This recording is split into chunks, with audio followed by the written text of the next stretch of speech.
Good morning. Happy Memorial Day weekend. At the risk of sounding redundant, I had this epiphany today.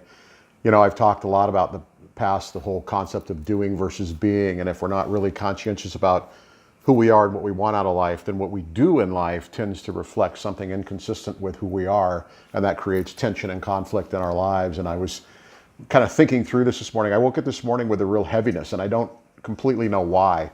There was a sadness just as I got out of bed this morning.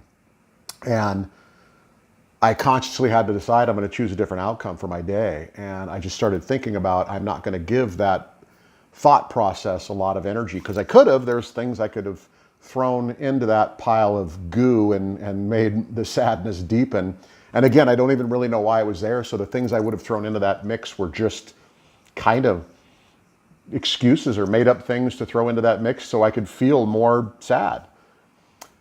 So I got up, got dressed, talked myself about the process of changing my mindset, and I got in my car and went down to the local coffee shop. I'm up in the Seattle area visiting my mom for Memorial Day weekend, and went down to Gilman Village in Issaquah and went to this really cool coffee shop that was filled with people, and I instantly felt energy. I am a junkie for connection. I love being around people.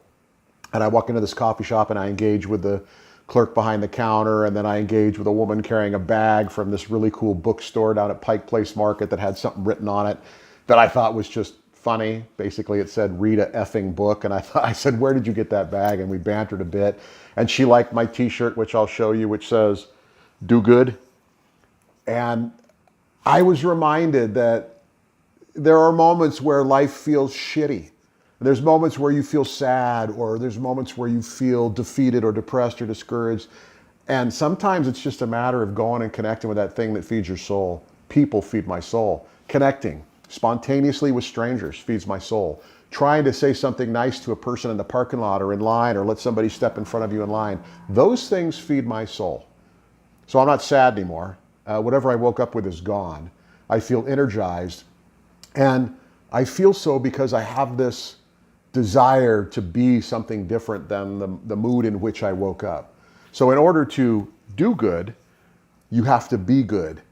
And this morning that meant overcoming some negative thought processes. Maybe that's true for you too. Memorial Day is a funny time. There's all of us have experienced loss in one way, shape, or form. And while it's predominantly about remembering those who gave their lives in service to this country, it's also about those of us who've lost anyone, anywhere, anytime, and almost everyone can say they have. So on this Memorial Day weekend, give thought to the things that matter most, and give time to the things that matter most, and be good.